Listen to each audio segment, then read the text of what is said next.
Mula sa screen hanggang backstage, hindi lang script ang umiinit, kundi pati totoong tensyon. Sa showbiz, may mga artistang naging frenemies at nagkaroon ng alitan, mula sa sampalang naging totoo hanggang sa umabot sa national issue.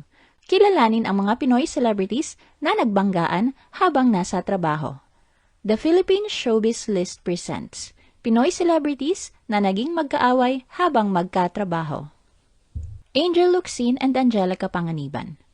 Isa sa pinakatanyag na insidente ng pisikalang nauwi sa totohanan ay ang pagsasama nina Angel at Angelica sa pelikulang One More Try noong 2012. Sa isang matinding sampalan at sabunutan scene, naging in character sina Angel at Angelica kung saan aksidenteng nasaktan ni Angelica si Angel sa set. Ang nasabing confrontation scenes ang naging pangunahing tampok ng pelikula. Ngunit may ilan na nagsasabing ang hindi pagkakaunawaan ng mga karakter ni na Angel at Angelica ay umabot hanggang sa totoong buhay. Francine Diaz and Andrea Brillantes. Sina Francine at Andrea ay nagkaroon din ng matinding hidwaan habang magkasama sa kanilang grupong The Gold Squad.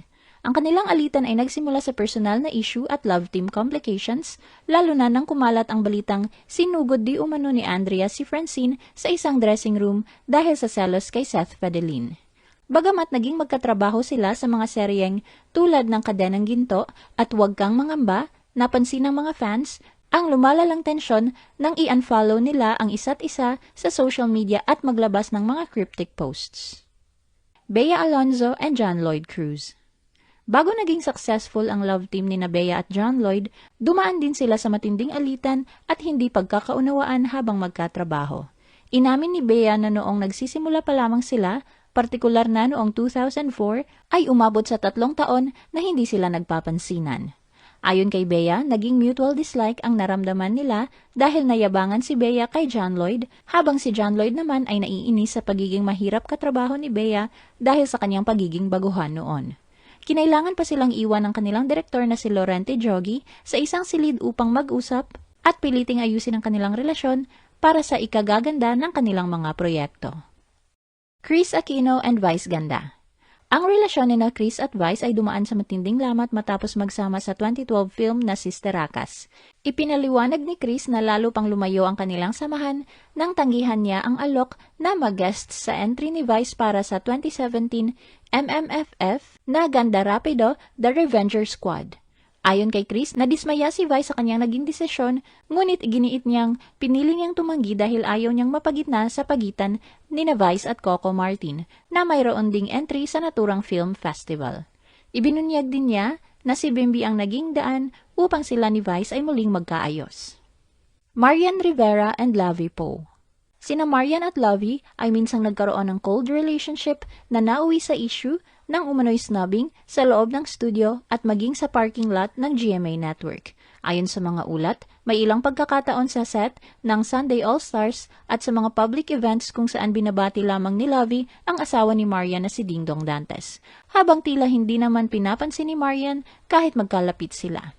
Tumagal ng ilang taon ang kanilang hidwaan bago tuluyang nagkaayos, matapos ang isang masinsinang pag-uusap sa backstage ng Sunday Pinasaya noong 2019. Andrea Brillantes and Criza Taa. Sina Andrea at Criza ay nagkaroon din ng hindi pagkakaunawaan matapos ang kanilang pagsasama sa seryeng Kadenang Ginto. Bahagi rin sila ng tinaguriang ABCD Girls, kasama sina Bea Bores at Danica Ontenco. Nagsimulang umugong ang espekulasyon tungkol sa tensyon sa loob ng grupo noong 2024 nang mapansin ng fans ang kawalan ni Criza sa ilang gatherings ng magkakaibigan. Sa isang interview kay Tony Gonzaga, ibinunyag ni Criz na nagkaroon ng hidwaan ang grupo bagaman hindi niya matukoy ang eksaktong dahilan nito. Iginiit din ni Criza na nananatili pa rin silang magkakaibigan, ngunit aminado siyang hindi na nila masasabi kung kasing lapit pa rin ba sila tulad ng dati. Kailin Alcantara and Mariel Pamintuan. Sina Kailin at Mariel ay naging sentro ng kontrobersya noong 2023 matapos ilabas ni Mariel ang kanyang viral TikTok video. Sa nasabing video, ikwento ni Mariel ang isang karanasan kung saan nakatanggap siya ng napakalakas na sampal mula sa isang bida sa set na halos humiwalay ang kaluluwa niya sa kanyang katawan. Bagaman hindi pinangalanan ni Mariel ang aktres, pumalag si Kailin at nag-iwan ng komento sa post na nagtatanong kung bakit hindi siya diretsahang tinag.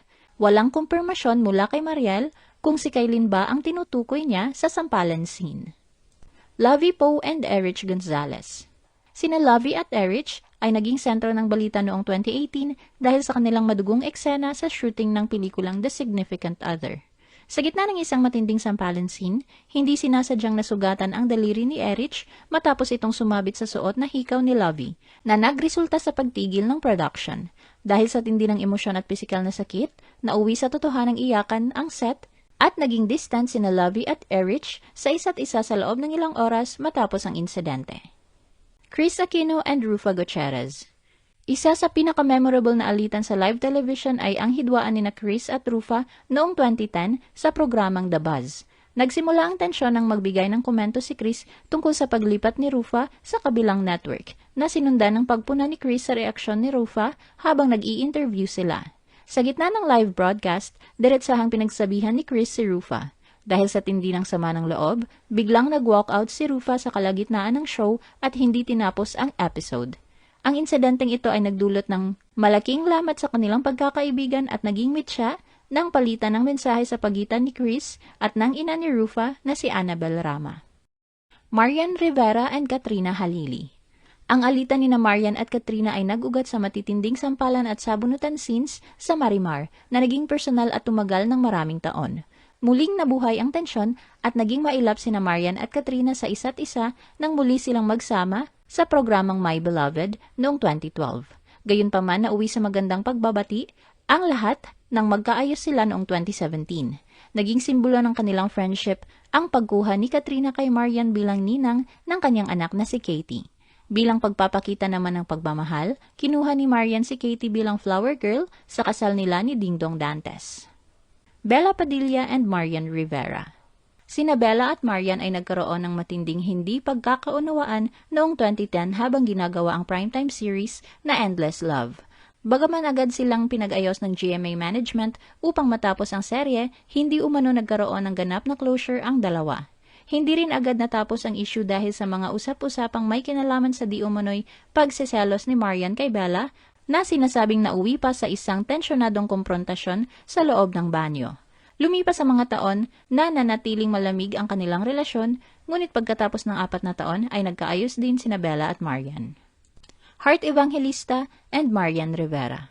Sina Heart at Marian ang nasa likod ng isa sa pinakamalaking feuds sa kasaysayan ng showbiz na nagsimula noong 2011 sa set ng pelikulang Temptation Island.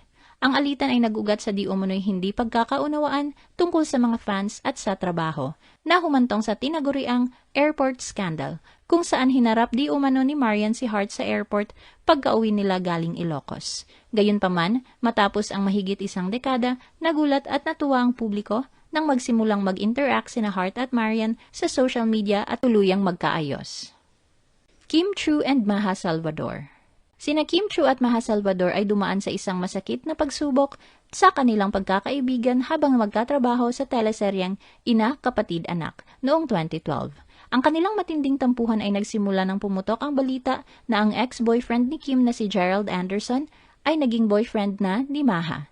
Sa isang interview ni Kim noong October 2015, ikwento niyang unti-unti nang nanunumbalik ang dating pagkakaibigan nila ni Maha. Christine Reyes and Vivian Velez. Ang hidwaan na Christine at Vivian sa set ng Tubig at Langis ay nauwi sa isang dressing room scandal kung saan inakusahan ni Vivian si Christine ng pagiging bastos at kawalan ng respeto sa kanya bilang veteranang aktres. Ayon kay Vivian, pinalayas siya ni Christine sa kanilang shared dressing room na naging mitya upang mag-post siya sa social media at maghain ng kanyang immediate resignation mula sa serye dahil hindi na niya masikmura ang working environment.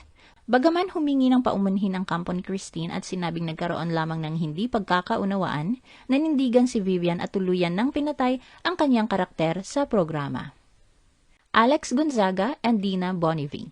Sina Alex at Dina ay naging sentro rin ng usap-usapan noong 2023 matapos muling mabalikan ang kanilang alitan noong 2011 sa set ng seryeng P.S. I Love You. Ang hidwaan ay nagsimula ng hayagang pagalitan ni Dina si Alex sa harap ng maraming tao dahil sa madalas na paggalit nito sa taping. Ayon kay Dina, naging unprofessional si Alex at tila walang pakialam sa oras ng iba. Ibinahagi rin ni Dina na nauwi sa iyakan ang kanilang pag-uusap na siya namang naging daan upang sila ay magkaayos. Isabel Daza and Christine Reyes. Inamin ni Christine na naging totoo ang pananabunot at pananakit niya kay Isabel sa nag-viral na eksena ng drama series na Tubig at Langis noong 2016. Ayon kay Christine, inamin niyang nadala siya ng kanyang emosyon at naibuhos ang naipon na inis kay Isabel, lalo na't may pinagdaraanan siya sa panahong yon. Matapos ang eksena, napahagulgol umano si Isabel. Lumipas man ang panahon, nagkapatawaran din sina Christine at Isabel. Ibinahagi ni Christine na nakakaramdam pa rin siya ng awkwardness tuwing nagkikita sila ni Isabel dahil sa nangyari. Samantala, sinabi naman ni Isabel na bagamat naging traumatic ang karanasang iyon, napatawad na niya si Christine at itinuturing na rin itong bahagi ng kanilang healing. Ano ang masasabi mo sa video na ito? Mag-like o mag-react at huwag mahiyang mag-comment. For our YouTube viewers, huwag kalimutan mag-subscribe at i-hit ang notification button. At para sa aming Facebook viewers, mag-like at follow sa aming Facebook page para updated ka sa mga showbiz chika. Thanks for watching!